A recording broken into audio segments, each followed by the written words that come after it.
Je vous amène découvrir une petite exploitation de café ici en Équateur, plus précisément dans la province de Limbabura, au nord du pays, dans cette vallée qui se nomme Intag.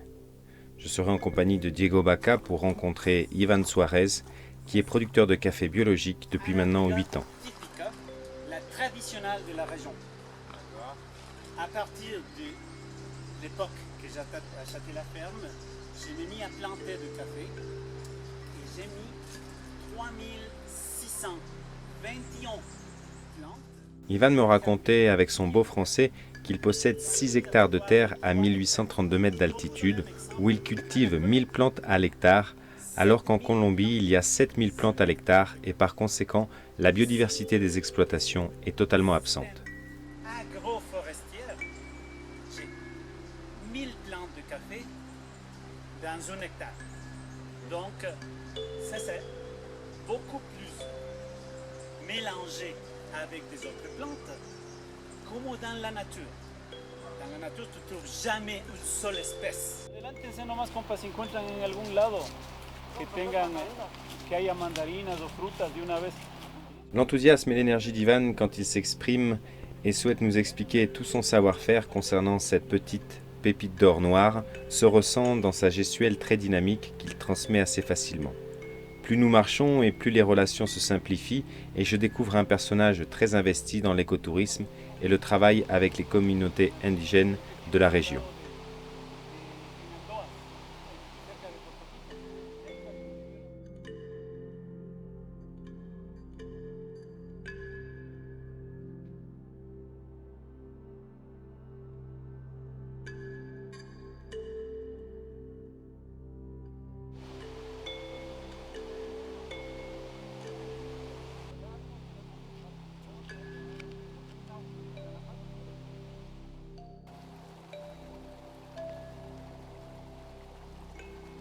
Je prends un grand plaisir à voir ces deux personnages, Ivan et Diego, échanger sur bien des thématiques comme l'environnement, le futur pour nos enfants et l'interaction qui se tisse petit à petit entre les acteurs de la filière écologique de l'Équateur.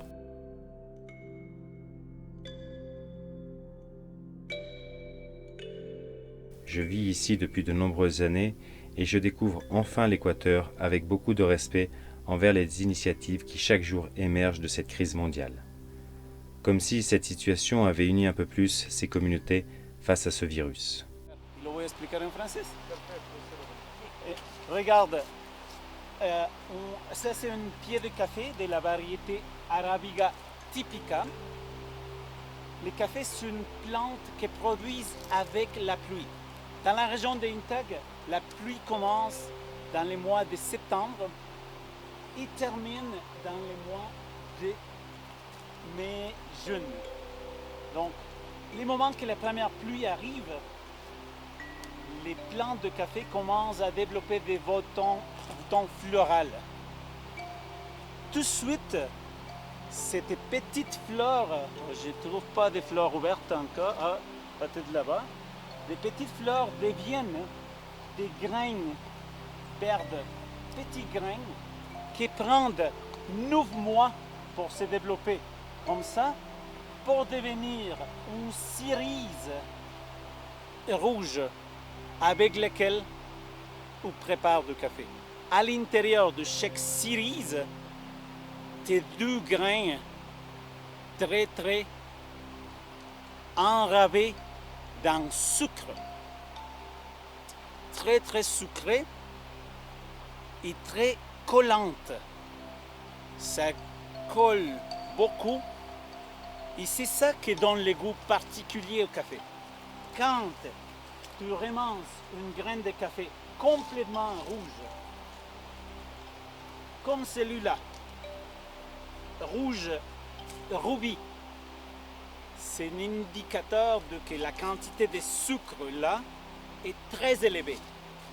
Quand je fais sécher ces grains avec beaucoup de sucre dur, et après je fais la torréfaction, je développe des arômes et des 800 substances. 800 substances qui donnent le goût particulier au café.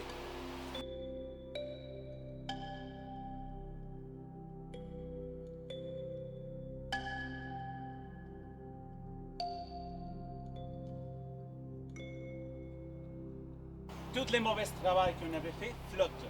Celui qui flotte, c'est celui qui était trop mûr ou trop verde ou qui était piqué, apparemment est super bon, mais peut-être à l'intérieur, lui n'est pas bien développé. Et lui est bien développé. Donc, c'est pour ça qu'il flotte. Donc, on ramasse toutes les grains qui flottent, on les met de côté.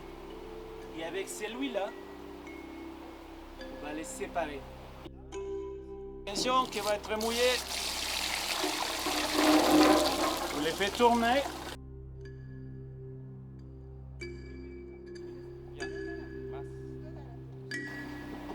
Más o menos una tina de estas, en época de cosecha.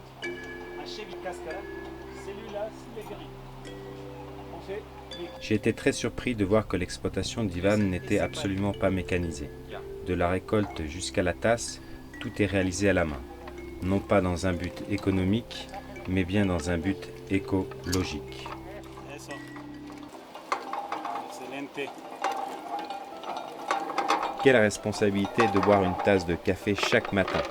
Je n'aurais jamais pensé qu'il y avait autant de processus à réaliser entre la plante et le grain torréfié, sans compter les qualités de café que l'on peut obtenir en fonction des maturités ou de la récolte elle-même. Gracias, Omar. Me está mirando. Es que está con ¿cómo decir? La camiseta del Batman. Batman. Batman. Es Coffee Man, Batman. Coffee Man. Coffee Man. Ah, bueno. Coffee Man. Et finalement, Le séchage des grains de café représente environ 2 semaines dans de bonnes conditions.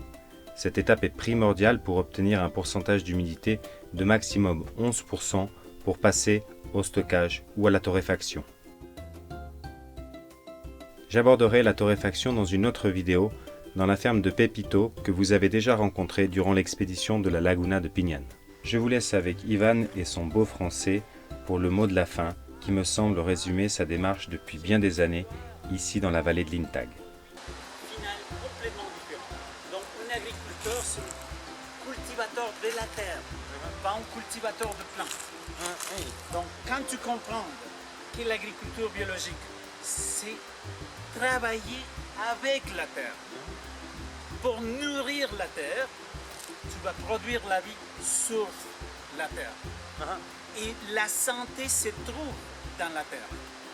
La réponse à la vie à bonne santé, c'est dans la terre, dans l'essence philosophique et dans l'essence physique, matérielle.